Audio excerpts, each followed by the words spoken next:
Welcome everyone, this is James Raz going to bring you, special ladies and gentlemen, a new video today. And today we are going to talk about something that is close to my heart. Recently, about 2 days ago, I did watch a movie. A documentary, to be precise, Cowspiracy. If you haven't seen it already, I urge you guys to watch it. It is on Netflix for free if you do have Netflix. And I think you could get it online. I'll leave a link below to the Cowspiracy website so you can check it out and just enlighten yourself, open your eyes, look at a different aspect of this planet that we're living on. Well, I watched this documentary late at night. I urge you not to do that because I need to get some sleep, but I was just so involved in this movie that I had to stay up and just soak in all the information I could. Well, the whole purpose of this video is, as you guys can see the title, is can vegans save the planet? And through that video, it seems like that is the best way to live sustainably and make this planet thrive. Because in that video, they talk about how the agricultural business in the US and all across the world, there is such a high demand for meats, for eggs, for pigs and stuff like that, and fish, that it is destroying this planet, especially with the high nitrogen levels of the cow manure that is being pumped out or just on the earth, because there is such a high demand for cow meat, for red meat. And you guys have to think of it, where does this waste go? It just doesn't disappear, it has to go somewhere. And that usually leads, to the earth, or usually goes into our oceans, lakes, oceans. And then we're just destroying our oceans as well, which are already being freaking destroyed by either oil spills, people just using it as a trash can, throwing all their, plastics out there, and really destroying our planet. So can vegans save the planet? It is known, it is scientific evidence that vegans can't save the planet. Going vegan and choosing not to eat meat or any dairy products can make a significant impact to this world and make this planet thrive. Because they gave some statistics in that movie. I'm going to go over some statistics, and if you guys know me, I have been a vegan for almost 3 years. 2 years, I think, and 8 months to be exact. To be exact, it's about 958 days I have been a vegan. Yes, I've been a vegan for that long. It has been amazing, and I knew going vegan was going to make an impact on my health and the animals, but I didn't realize the greater picture, that it is also helping the planet. It's helping this planet thrive again. Cutting back from the usage of killing animals, to all the water being used to feed and to hydrate these animals so you can have meat on your plates.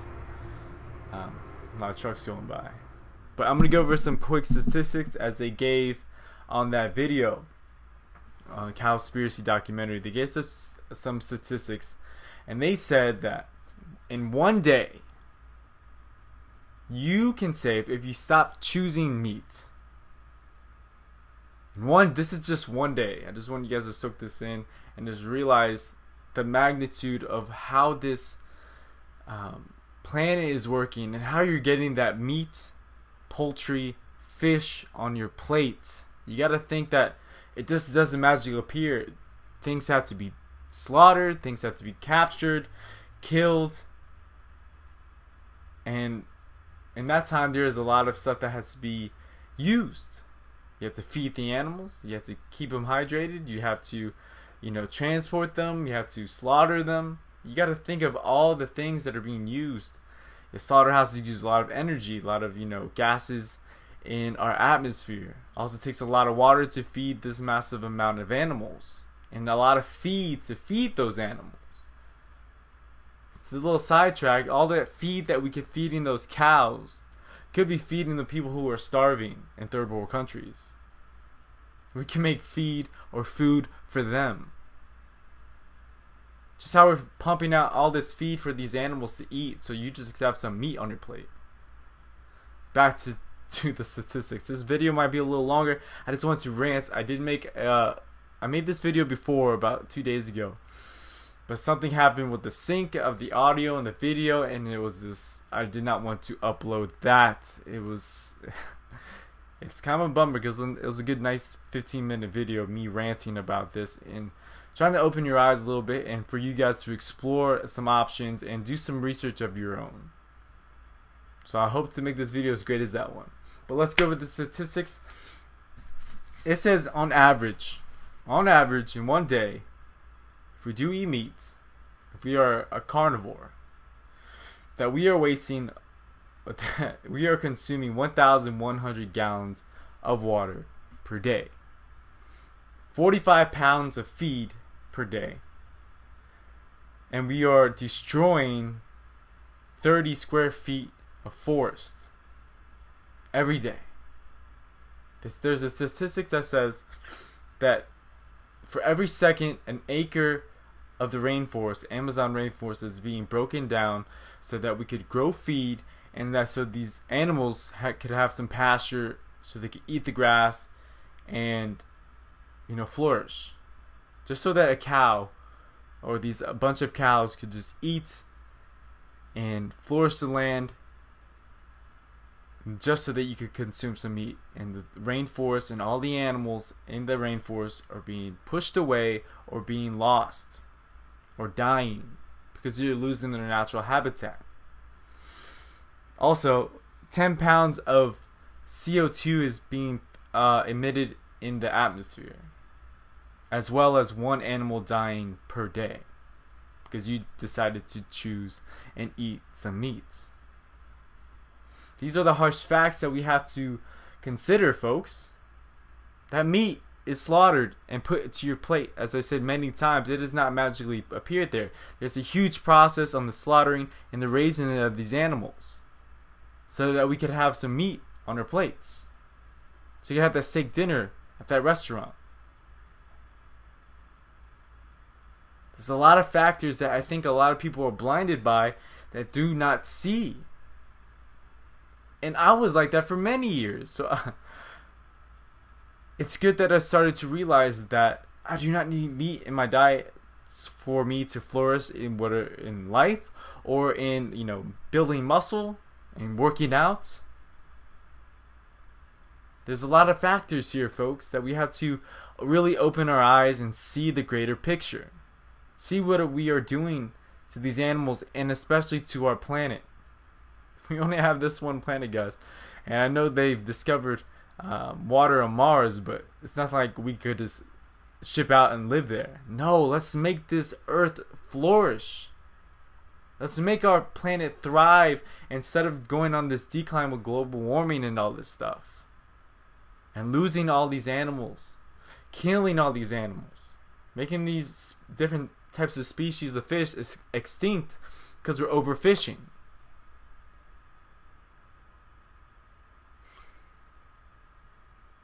Well, as you guys know, that I said that I did, I've been a vegan for 958 days.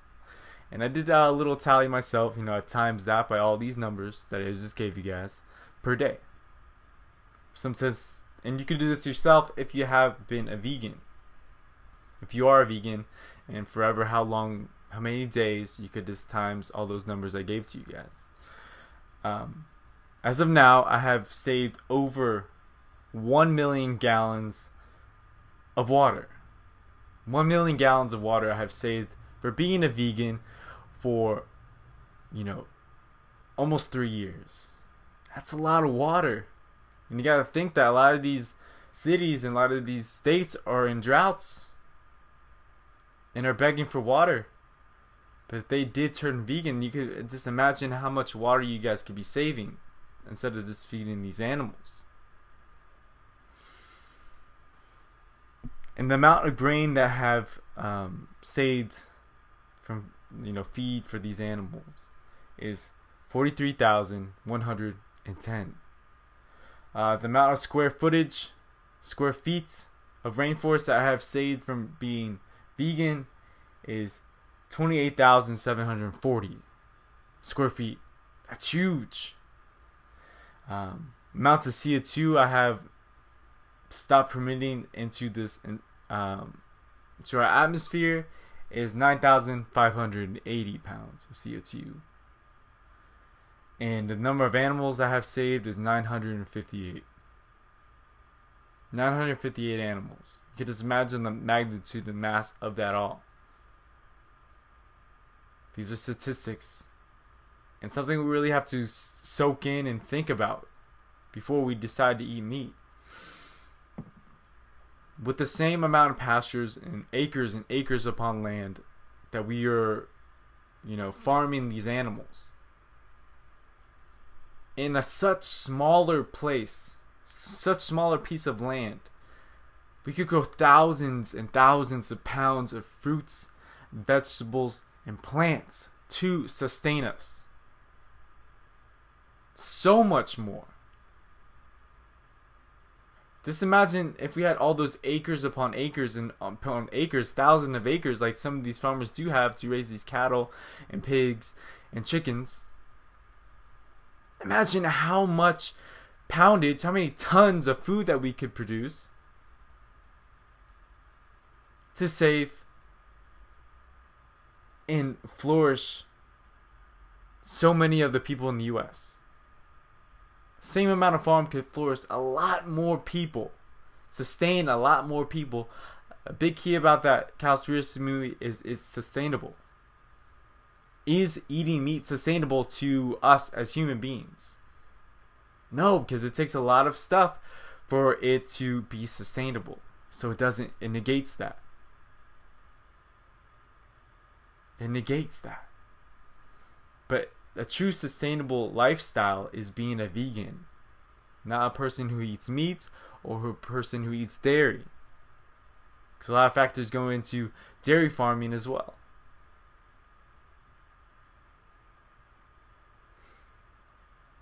We gotta think, folks. If you guys think this is baloney or just think it's out of this world, you gotta look at the bigger picture of it all.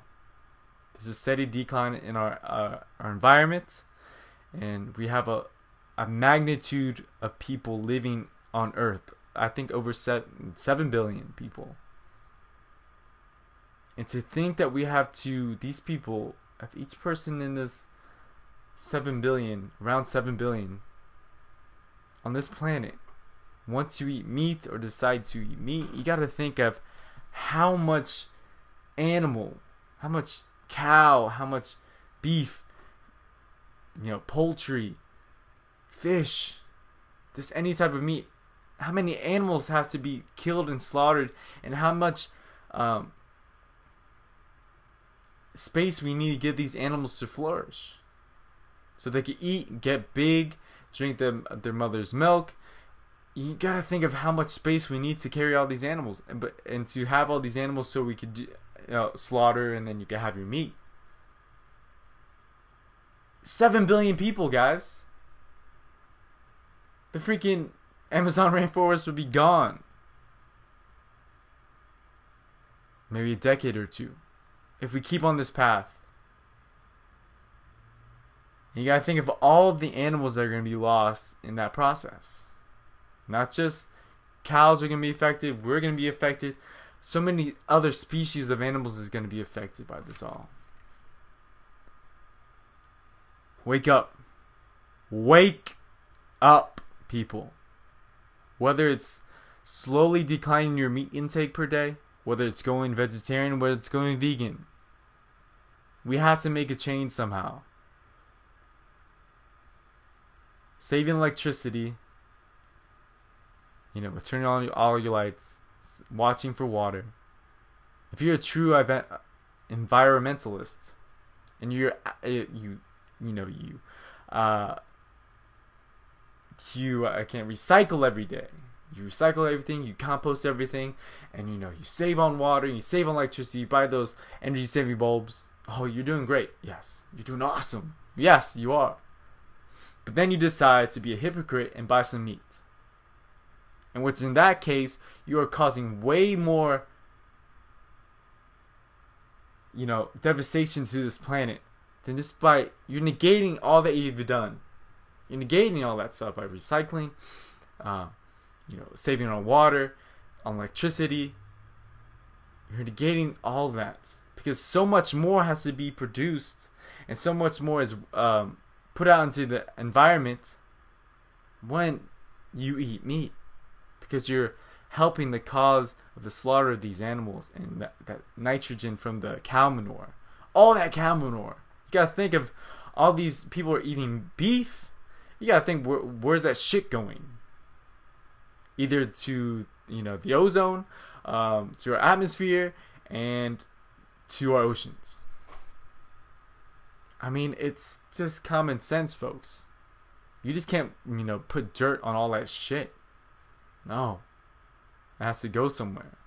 And where are they putting it? They're leaking it out to lakes, and lakes are going to oceans. Causing cause and effect. Causing our oceans to go to steady decline, which have already been, because we're just disposing things in there, killing the animals, using huge nets to catch fish. And a lot more species are being caught in those nets than just the species that they're trying to capture. I don't know what else to say in this video. Can going vegan save the planet? Yes, it can. It can. I believe so. Because we could grow crops. We could grow sustainable crops. They showed a crop in that video where they had like acre or two that grew over 1,000 pounds of fruits and veggies and plant products to sustain themselves. I think I think it was less than 2 acres. We gotta think how much we could grow, and then with hydroponic growing, you could have stacks on stacks on stacks. You could grow up. You could grow up and grow a lot more plants that way. Not just using the dirt on the ground. I mean, you can't just stack animals on top of each other and expect them to graze and stuff like that. No, you gotta let them roam and have a bigger space. This has been one great rant video, and we had to be aware of our earth and cherish it and care for it and have to let it thrive for us to be successful, for us to be able to live longer lives and to see our planet where it should be instead of us destroying it. We have to live along with it in harmony, not the opposite, not destroying it every single day. We have to give back. We have to care for it. We have to love it. We have to thank it for having us here. Not destroy it daily. Not cause harm to it. Because if enough imbalance happens that way, bad things are going to happen. That's why we have all these bad hurricanes, floodings, because there's an imbalance in this world. There's a great imbalance. A lot of negative things to positive things. You have to think of that we are truly balanced as people. And once there's an imbalance, things start going wrong. That's how cancer is caused in humans, because there's an imbalance. The body's too acidic rather than being too alkaline. Imbalance throws things off. Realize this, people. Realize that we can make a change. We have the power to. You have the power to, of choice, to make a greater stand for this earth that we live in, to make a greater change. Do something better. Start making a change today, and just really open your eyes. Open them. And see what's going on around you. We are blinded, and we are forced to see what we want to see through news, through blogs and stuff like that. But you really have to investigate and see what's going on in this planet, so you can help it. Thank you guys for joining. Thank you guys for watching. Hopefully you guys stay to the end of this video. If you have, stay freaking risen. Maybe write that in the comments if you want. rise for this planet. Till next time, guys, you know where to find me. Hopefully this video's lip sync is on point. Do another clap sync just in case. You guys are awesome. Thank you. Stay risen. And until next time.